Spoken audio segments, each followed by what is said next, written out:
Twelfth में आ गए ना अब लोग।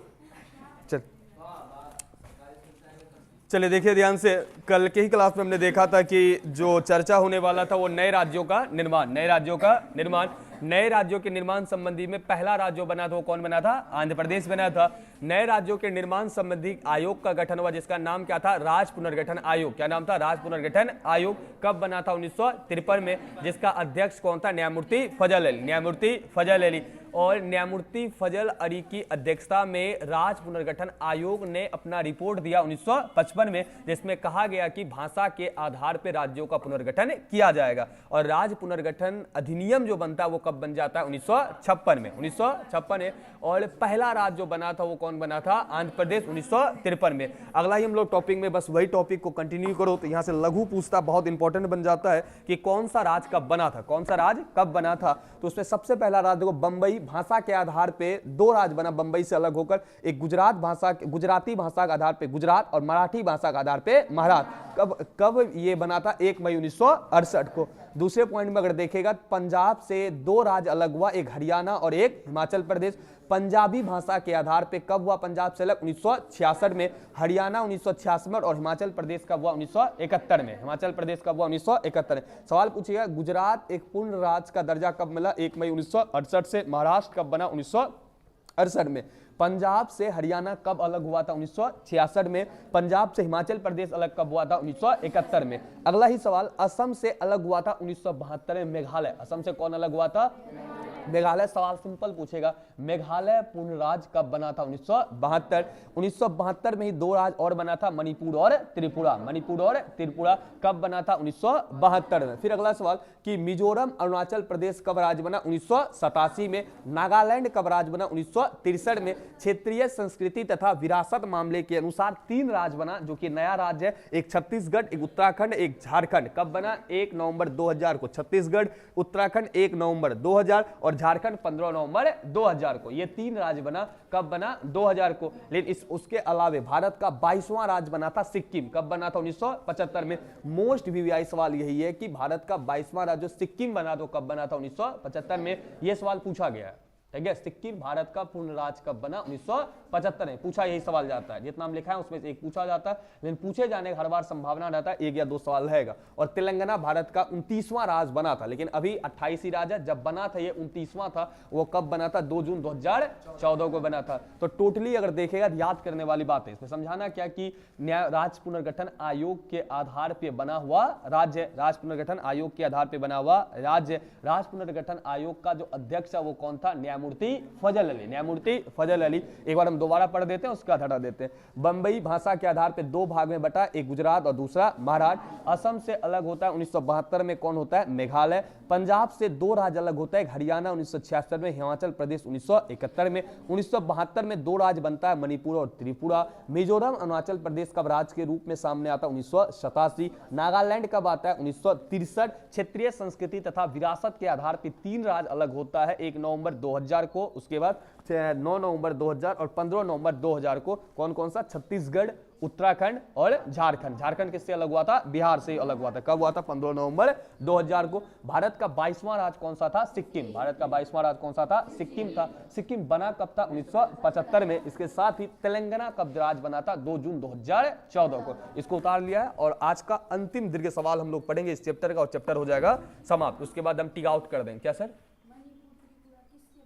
मणिपुर त्रिपुरा क्या कहते हैं? उत्तर पूर्वी राज्यों में से, ठीक है। जब इसको विरासत के रूप में मिलाया गया था तो 1972 में इसे पूर्ण राज्य का दर्जा दिया गया था, ठीक। उत्तराखंड अब इसको उतारे कंप्लीटली जो पूछ रहे हैं, अब इतिहास में जाना होगा। नए राज्यों का निर्माण में ये सब टॉपिक है। निकल के नहीं, वो एरिया कोई राज्य के रूप में घोषित निकला नहीं था किसी से, उस क्षेत्र को ही घोषित किया गया राज्य के रूप में, ठीक है। उत्तर पूर्वी क्षेत्रों में दो राज्य का दर्जा मिला, एक मांग के आधार पर, मांग उठ रहा था भाषा के आधार पे। एक मणिपुर बना, एक त्रिपुरा बना 1972 में। आपको इमेज बनाकर हम समझा देते हैं। उत्तर पूर्वी क्षेत्र में जो राज्य था ना, वहां मांग उठ रहा था भाषा के आधार पे। राज्य के द्वारा क्या कहते हैं, सरकार के द्वारा दो राज्य का गठन किया गया, मणिपुर और त्रिपुरा। 1972 में सामने आया, उससे पहले सब नहीं था।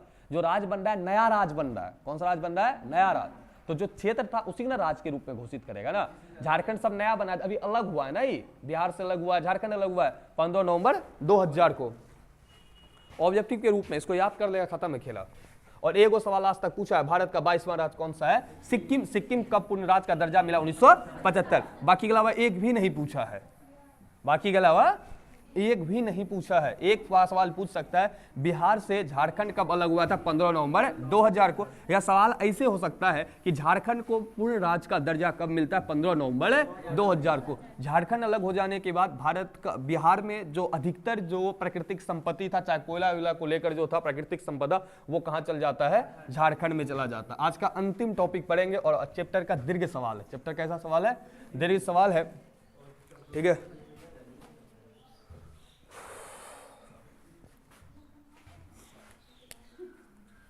टॉपिक हम खाली पॉइंट बता देते हैं, पॉइंट किताब में भी मिल जाएगा, उसका व्याख्या आपको कल करके ना। आजादी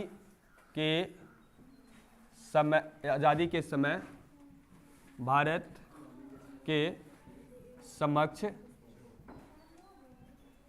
चुनौतियां। दूसरा सवाल, या ऐसे ही सवाल पूछता है, स्वतंत्रता के समय भारत के समक्ष कौन कौन सी समस्या थी? कौन कौन सी समस्या थी? या 1947 के समय भारत के सामने कौन कौन सी चुनौतियां थी? कुछ पूछे, आंसर एक ही होगा। आंसर क्या होगा? एक ही। हम 3 पॉइंट आपको याद करा देते हैं जो कि वहाँ ऐड करना है। 3 पॉइंट में पहला जो मुख्य सामने समस्या बन के खड़ा था वो ये था, राष्ट्र निर्माण के समय। या एक सवाल ऐसे पूछ सकता है, राष्ट्र निर्माण के समय भारत के सामने चुनौती। राष्ट्र निर्माण के समय भारत के समक्ष, तो टोटली है कि चुनौती अगर आएगा तो यही छपेगा, समक्ष चुनौतियां, ठीक है। हाँ, चारों में कोई चुनौती आया 3 पॉइंट को छाप दो, निकल जाओ। निबंध, कश्मीर का समस्या, कश्मीर की समस्या हम तो पढ़ाए थे आपको। 3 तरीके से सवाल पूछ सकता है।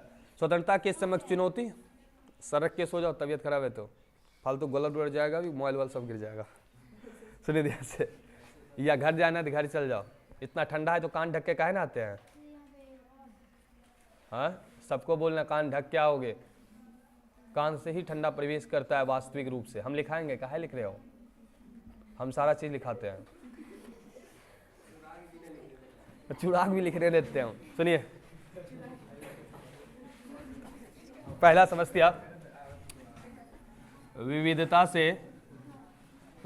से परिपूर्ण देश में एकता स्थापित। ये 3 पॉइंट भी याद करना। स्थापित कैसे किया जाए, इसका व्याख्या कैसे होगा हम ही बताएंगे। विविधता से परिपूर्ण देश में एकता कैसे स्थापित की जाए। दूसरा पॉइंट, संविधान से मेल खाती लोकतांत्रिक प्रणाली की स्थापना किस प्रकार की जाए। संविधान से मेल खाती हुई लोकतांत्रिक प्रक्रिया को कैसे बहाल किया जाए। नंबर तीसरा पॉइंट ये था कि देश विकास, ऐसा विकास जिससे किसी एक वर्ग का ही नहीं वरना समूचे समाज का विकास हो, कैसे किया जाए। तीसरा क्या था? विकास की समस्या। शॉर्ट में अगर लिखे विकास की समस्या, शॉर्ट कर दे तीनों पॉइंट को हम। ये जो शॉर्ट हो गया, लोकतांत्रिक प्रक्रिया, लोकतांत्रिक, शॉर्ट कर देते हैं इसको अगर शॉर्ट लिखना है।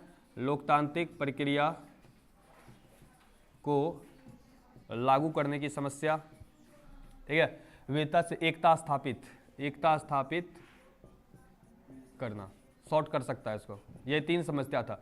आखिर एकता कैसे बनाया जाए, लोकतांत्रिक प्रक्रिया कैसे लागू किया जाए और विकास कैसे किया जाए। सबसे पहला पॉइंट में लिखना क्या है? स्वतंत्रता के समक्ष लिखना स्टार्टिंग पॉइंट है। अब देख ध्यान से हम इसको डील कर रहे हैं, कैसे डील कर सुन।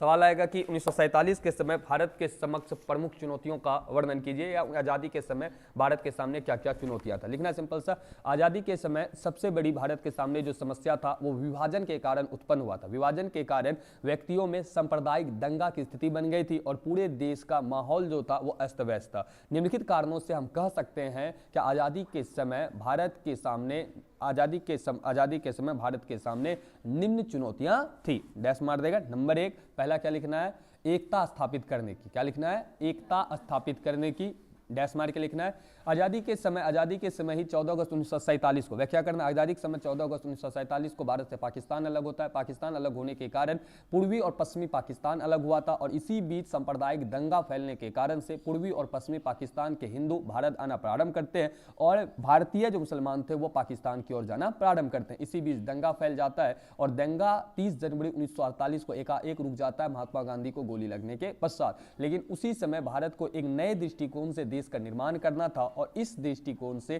कहीं ना कहीं भारत को एक नए राज्य बनाना था। एकता स्थापित करना कहीं ना कहीं भारत के सामने समस्या था, क्योंकि तुरंत ही क्या हो चुका था, दंगा हो चुका था और भारत के सामने सबसे बड़ी समस्या थी कि हिंदू मुस्लिम सभी जाति के वर्गों को क्या करे, एक करे। क्या करे, दोनों में एकता स्थापित करे, दोनों में मारपीट की भावना ना हो। तो सबसे बड़ा समस्या, तो पहला समस्या यही है ना कि एकता आखिर हो कैसे, जो दोनों के बीच दंगा फैला हुआ है वो एकता कैसे स्थापित किया जाए, इसका तो कोई सुलह ही नहीं दिख रहा था। सबसे बड़ा समस्या पहला एक हुआ। दूसरा क्या था कि जो पहले राजा गुलामी रहा करता था, दूसरा पॉइंट क्या था, लोकतांत्रिक प्रक्रिया को लागू करना। सिंपल लिखेंगे, क्या पहले अंग्रेजों से पहले हमारे यहाँ राजा महाराजाओं का शासनकाल था, उसके बाद अंग्रेजों के बाद हमने एक नई शासन प्रणाली को लागू करना चाहा, वो लोकतांत्रिक प्रक्रिया था। जहां आजादी के समय भारत में मात्र 12 से 13% शिक्षित वर्ग था, जहां हम लोकतांत्रिक प्रक्रिया में चुनाव को लागू करते और चुनाव का भारतीय जनता में किसी भी प्रकार से जानकारी नहीं था। कहीं ना कहीं उस समय यह सबसे बड़ी समस्या बन के उभरी थी कि किस प्रकार से चुनाव करवाया जाए,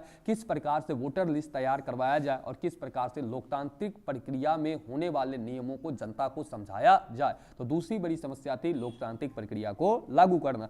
तीसरा जो पॉइंट होता है, विकास कैसे किया जाए। सिंपल सा लिखेंगे, भारत में सभी वर्गों का विकास नहीं हुआ था, यहाँ पर कुछ ही तबके का व्यक्ति का विकास हुआ था। उस समय दुनिया में दो विचारधारा विकास के संदर्भ में प्रचलित थी। अगर थोड़ा याद हो, अगर 10th में पढ़ा होगा तो 1939 में द्वितीय विश्व युद्ध चालू हुआ था और 45 में द्वितीय विश्व युद्ध क्या हुआ था, खत्म हुआ था।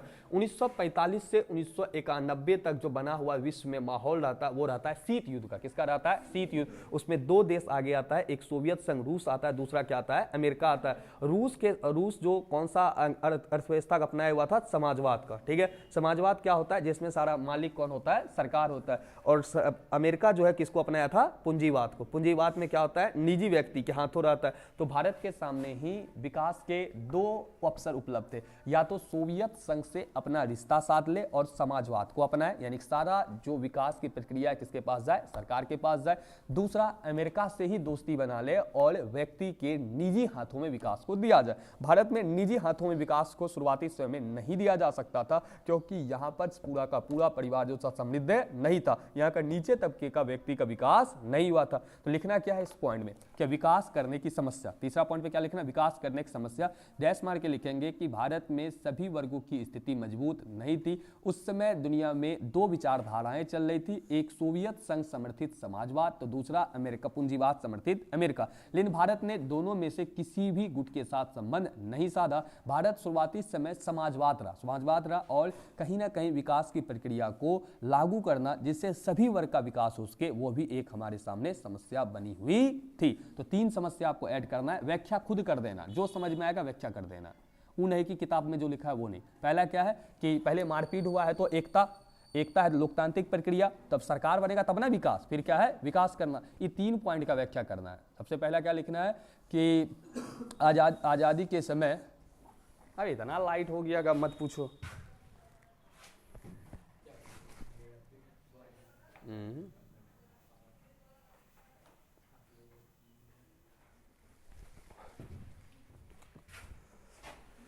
पहले पॉइंट पर यह हो जाता है कि इसमें आराम से अगर लिखेगा तो विविधता से परिपूर्ण देश भारत में अगर चर्चा करेगा कि शुरुआती समय ही चर्चा करेगा तो यहाँ पर एक जाति नहीं था, कई जाति था और कई धर्म था। तो उस समय अगर मेन कारण देखा जाए तो फैला था दंगा। क्या फैला था? दंगा फैला था। दंगा फैला था, सबसे पहला काम क्या था? विविधता में क्या स्थापित करना था? एकता स्थापित कर। लिखेंगे भारत में कहीं ना कहीं जो मूल रूप से विविधता देखने को मिलता है वो तो था ही, लेकिन 1947 के समय ही पाकिस्तान के विभाजन के कारण हुआ क्या था कि वह हिंदू मुस्लिम के बीच दंगा फैला था। दंगा फैलने के कारण से व्यक्ति में कहीं ना कहीं एकता वाली भावना नहीं थी। तो सबसे पहले काम यह था कि व्यक्ति के बीच क्या किया जाए? एकता को स्थापित किया जाए। दूसरा पॉइंट क्या लिखना है कि लोकतांत्रिक प्रक्रिया को लागू करना। आजादी के समय भारत की शिक्षित आबादी जो 12 से 13% थी, वैसी परिस्थिति में एक नए शासन व्यवस्था को लागू करना और उसके ही अनुसार चुनाव करवाना कहीं ना कहीं सबसे बड़ी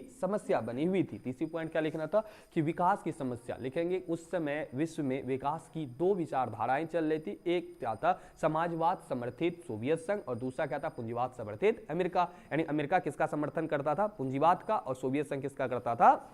समाजवाद का। नया नया देश आजाद हुआ था, अपने विकास को साधने के लिए कुछ रुपये पैसे की आवश्यकता थी। आप दोनों में से किसी के साथ संबंध साधिएगा, तो भारत दोनों में से किसी भी देश के साथ संबंध नहीं साधता है और विकास की जो प्रक्रिया शुरुआती समय अपनाता है वो समाजवाद के तहत अपनाता है, ताकि सरकार के द्वारा ही विकास की प्रक्रिया को बढ़ाया जाए। तो सामने कितनी समस्या बना हुआ था? 3 समस्या। कौन कौन सा है? पहला कि एकता स्थापित करना, दूसरा कि लोकतांत्रिक प्रक्रिया लागू करना, और तीसरा विकास करना। विकास की एक ऐसी प्रक्रिया, लिखना क्या है? विकास की एक ऐसी प्रक्रिया को लागू करना था जिसमें सभी वर्गों का विकास हो सके। क्या लिखना है? विकास की एक ऐसी प्रक्रिया को लागू करना था जिसमें सभी वर्गों का विकास हो सके। दुनिया में विकास की तभी 2 धाराएं प्रचलित थी, एक सोवियत संघ समर्थित पूंजीवाद, एक अमेरिका समर्थित सोवियत संघ समर्थित समाजवाद और अमेरिका समर्थित पूंजीवाद।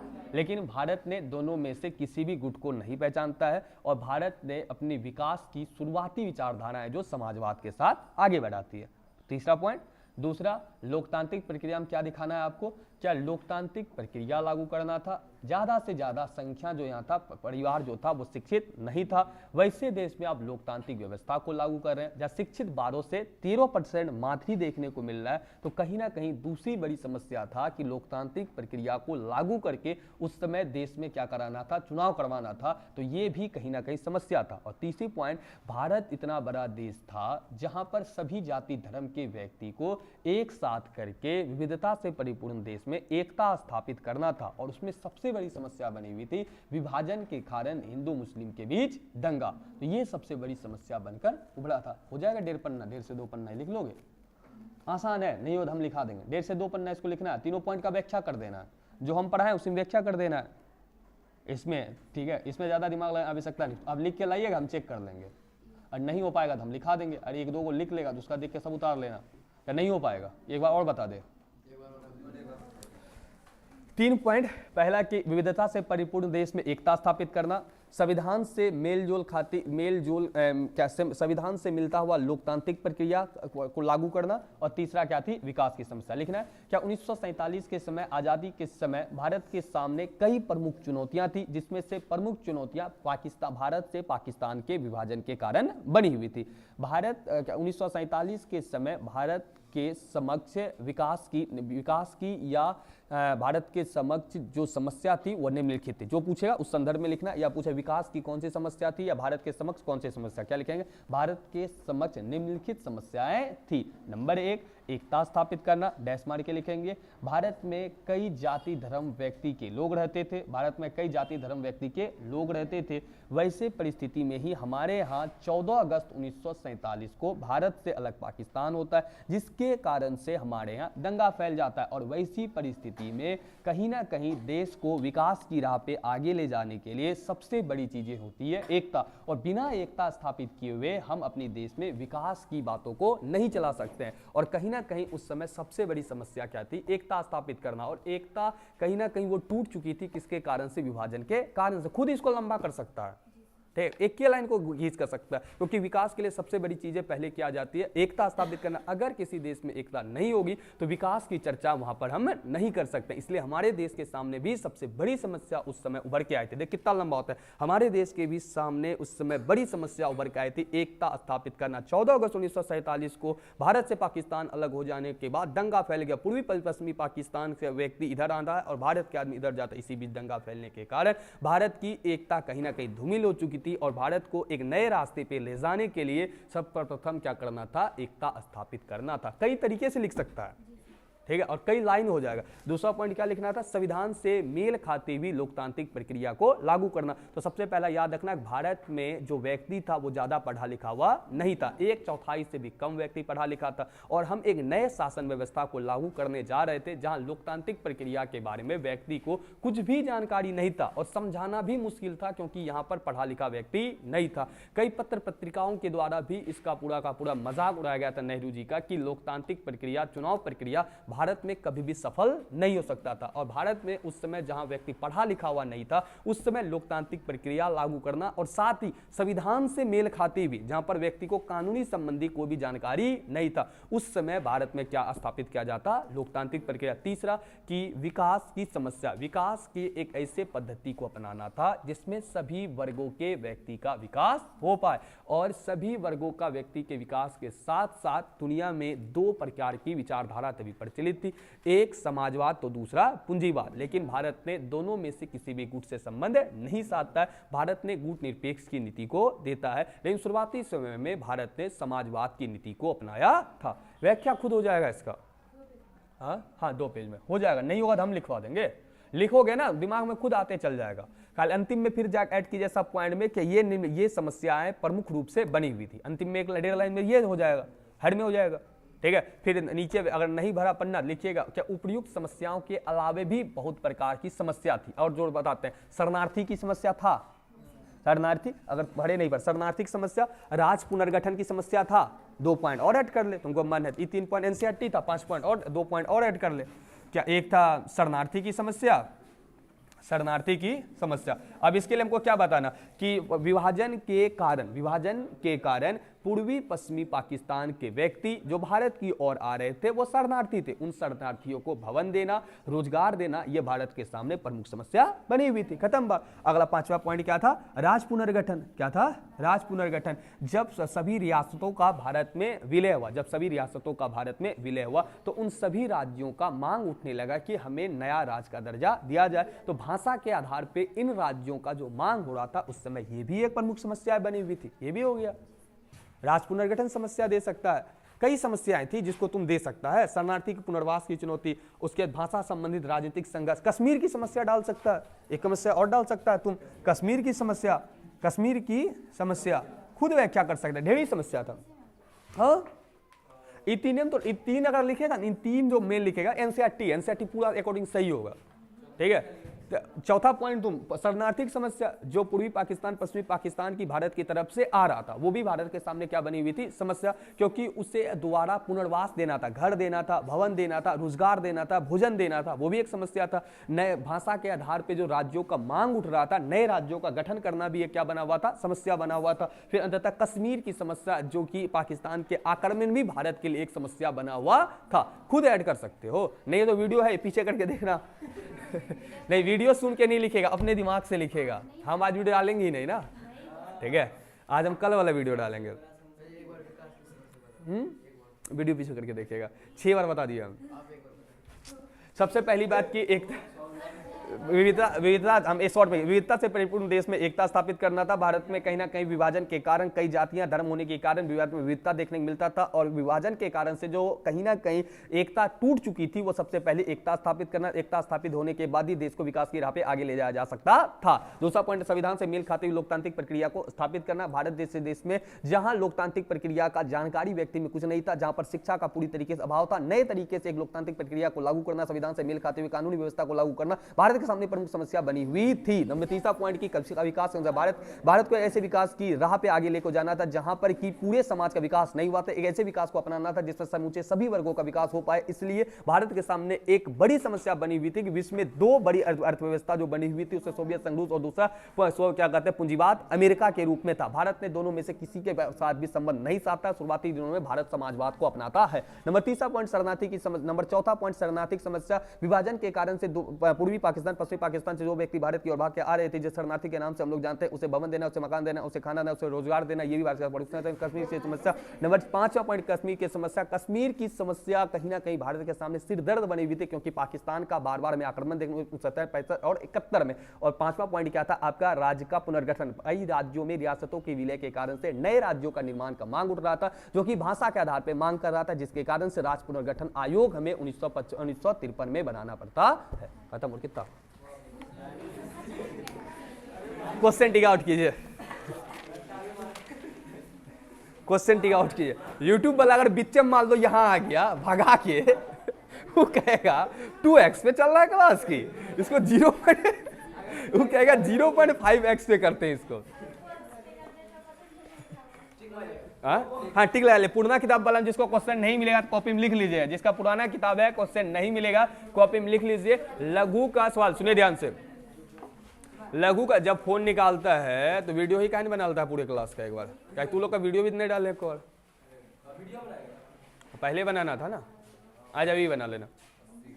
तबीयत खराब होता है तुम आता क्या है रे बालक? हाँ क्लियर फोटो आएगा? कभी ना आएगा। सुन ध्यान से। लघु का है ना, लघु का आंसर किताब से देख के छाप लीजिएगा। लघु के लिए ज्यादा दिमाग लगाने की आवश्यकता नहीं है, लगाने के लिए दिमाग होना भी चाहिए। चलिए लघु उत्तरीय में टिक लगाइए। तो पहला नंबर 1, भारत के लिए विविधता में एकता का क्या अर्थ है? पेज नंबर 18, नया किताब पेज नंबर 18। लघु उत्तरीय प्रश्न, short answer type question. Bharat के लिए विविधता में एकता का क्या अर्थ? हल्ला मत कीजिए, क्वेश्चन टिक आउट कीजिए, चेक करेंगे हम। नंबर दूसरा, ये सवाल नहीं पूछता, हट गया क्योंकि जम्मू कश्मीर का मामला खत्म। दूसरा टिक लगाइए। तीसरा सवाल, राज्य एवं संघ शासित क्षेत्र में क्या अंतर है? तीसरा, राज्य एवं संघ शासित क्षेत्र में क्या अंतर है? देख शिमला समझौता देख कितने तरीके से पूछा जाता है, लेकिन आंसर क्या है? एक ही है। लगाइए शिमला समझौता का महत्व बताइए। देख पूछा कई तरीका से, लेकिन आंसर क्या है? एक ही है। नंबर चौथा ये, नंबर 4 को क्वेश्चन हुआ, 3 को क्वेश्चन हुआ, 3 को हो गया है ना। आगे बढ़िए और देखिए, स्वतंत्रता के पूर्व भारत के पास कौन कौन सी चुनौतियां थी? उसके नीचे देख सवाल है कि स्वतंत्रता के ठीक बाद भारत के सामने कौन सी किन्हीं 2 प्रमुख चुनौती। लगा दिए टिक। तो आप जानवे करते हैं, 3 को जान रहे हैं आप। अरे मत लगा इसको, बोल कहा है कि दीर्घ का सवाल है, क्योंकि बनाएगा यहां लगा, फिर लघु में क्या करे? सवाल को छोड़ दे। 5 नंबर वाला छोड़ दे। 6 नंबर लगा कि राजतंत्र और गणतंत्र में क्या अंतर है? 6 नंबर में लगा राजतंत्र और गणतंत्र में क्या अंतर है? किताब उताब नहीं लिए हैं? पॉलिटिकल किताब नहीं लिए हैं अभी तक?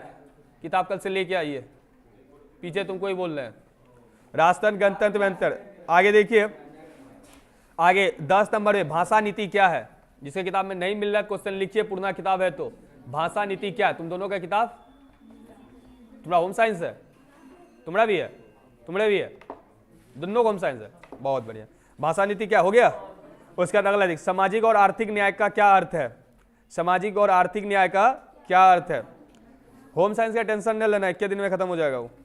हाँ 1 दिन में सवालों फंसा देंगे सबको, हम लिख के देंगे। 1 दिन में जितना क्वेश्चन बताएंगे लघु देर आ जाएगा। नहीं होगा तो क्वेश्चन ले मेरा घर बगले में दौड़ जाना है, न फंसा सर। 13 नंबर आर्थिक न्याय क्या है? हाँ 13 नंबर आर्थिक न्याय क्या है? 13 नंबर आर्थिक न्याय क्या है? 1 नंबर 13 हो गया। आर्थिक न्याय क्या है? लिखे, हल्ला नहीं कीजिए। नहीं मिला क्वेश्चन लिख लीजिए अगर नहीं है तो। अगला सवाल, राष्ट्र निर्माण की मार्ग की बाधाओं के दूर करने के 4 उपाय। राष्ट्र निर्माण की मार्ग की बाधाओं को दूर करने के 4 उपाय लगा दिए। चलिए दीर्घ में 2 ही सवाल टिक लगाए। नंबर 1, राष्ट्र निर्माण का अर्थ बताइए। बोलिए सर, लिख लीजिए क्वेश्चन। राष्ट्र 18 नंबर में होगा, नहीं है सवाल, लिख लीजिए तब। राष्ट्र निर्माण के मार्ग की बाधाओं को दूर करने के 4 उपाय बताए। उछल भाग लग ले, उसका देख के लिख ले। राष्ट्र निर्माण लगा ले, अभी टिक लगा ले, पहले दीर्घ लगा। राष्ट्र निर्माण का अर्थ बताइए, दीर्घ में 1 सवाल। कश्मीर की समस्या बना लेना, लेकिन पूछेगा नहीं, 2021 के बाद नहीं पूछा है। 2 नंबर हो पूछ देगा तो कोई बात, हम पहले लगाइए दिए। ठीक है। राज पुनर्गठन का विवेचना तुम कीजिए, जानबे करता राजभाषा के आधार पर राज्यों का मांग उठा, तो इसको टिक आउट नहीं करना है, नहीं करना था। ठीक कर दिया आप क्या? ठीक है। और 5 नंबर में लगा दीजिए जो सवाल हम पढ़ाए थे, कितना तरीके से पूछ सकता है। स्वतंत्रता प्राप्ति के समय भारत की प्रमुख चुनौतियां व्याख्या कीजिए। 1947 स्वतंत्र भारत समूह कौन चुनौतियां, स्वतंत्रता के बाद भारत के चुनौतियां, स्वतंत्रता के बाद भारत के समक्ष चुनौतियां, भारत विभाजन के समय कौन। देख वही बात है, एक ही सवाल को कई तरीके से पूछा है, 5 तरीके से। आंसर क्या होता है? एक ही होता है। इस प्रकार से ये चैप्टर आपका क्या हो जाता है? समाप्त हो जाता है। अब चलिए किताब के अंदर हम लोग टिक आउट करेंगे ऑब्जेक्टिव को। किसको करेंगे? ऑब्जेक्टिव को। किताब पे नजर बनाइए, पहले पेज से पलटिए और वीडियो हम लोग रोक देते हैं, क्या उसको लगा क्या फायदा।